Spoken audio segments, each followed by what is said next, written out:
First ఎవరితో తీసుకున్నాం ఉన్నీలే కానీ ముందు నువ్వు కానీ ఎన్ని ఇళ్ళు ఉంటాయన్న మొత్తము 78 ఇళ్ళు ఉంటాయి. 78 ఇళ్ళు ఉంటాయి.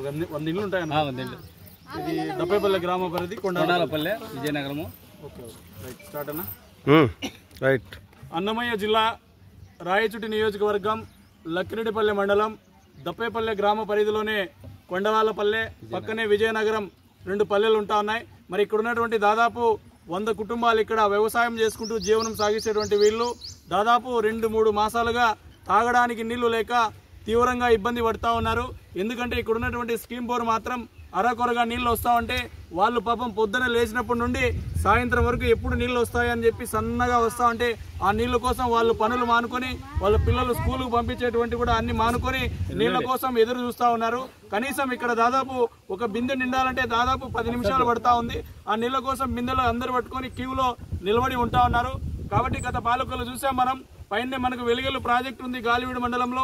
వెలిగెల్లు ప్రాజెక్టు ద్వారా ఈ గాలివీడు లక్కిరెడ్డిపల్లె రామాపురం మండలంలోనే అన్ని గ్రామాలకు దాదాపు తాగునీరు అందిస్తాం.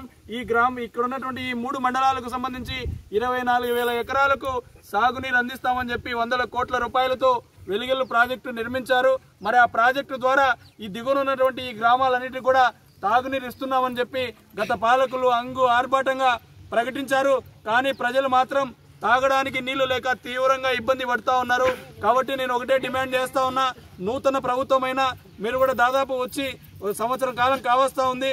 మరి గ్రామాల్లో తీవ్రమైనటువంటి నీటి ఎద్దటి నెలకొని ఉంది. భారత కమ్యూనిస్టు పార్టీ సిపిఐగా అనేక గ్రామాల్లో తిరుగుతూ తీవ్రంగా నీటి సమస్య ఉంది, ఇంకా ప్రజలు ఇబ్బంది పడుతూ ఉన్నారని చెప్పి మేము పదే చెబుతా ఉన్నా అధికారులు ఆ వైపున ఆలోచన చేయడం లేదు. ఇప్పటికే తీవ్రమైనటువంటి నీటి ఎద్దడితో ప్రజలందరూ కూడా ఇబ్బంది పడుతూ ఉన్నారు. అందులో భాగంగానే ఈ ఊర్లో తీవ్రమైన సమస్య ఉంది. కాబట్టి ఉన్నత అధికారులు స్పందించి ఏదైతే వెలిగెల్లు ప్రాజెక్టు ద్వారా అన్ని గ్రామాలకు తాగునీరు ఇస్తున్నామని చెప్పారో ఆ వైపున వెలిగెల్లు ప్రాజెక్టు ద్వారా అన్ని గ్రామాలకు తాగునీరు ఇస్తూ తాత్కాలికంగా వీళ్లకు ట్యాంకర్ల ద్వారా నీళ్లు సరఫరా చేయాలని చెప్పి భారత కమ్యూనిస్టు పార్టీ సిపిఐగా డిమాండ్ చేస్తా ఉన్నాం. లేని పక్షంలో సచివాలయం దగ్గర వీళ్ళందరినీ తీసుకుపోయి ధర్నా కూడా చేయడానికి భారత కమ్యూనిస్టు పార్టీగా సిద్ధంగా ఉన్నాం. కాబట్టి తక్షణం ఇలా తాగునీటి సమస్యను పరిష్కరించాలని చెప్పి ప్రధానంగా డిమాండ్ చేస్తూ సిద్దిగల్ల శ్రీనివాసులు సిపిఐ రాజ్యాంగ కార్యదర్శి.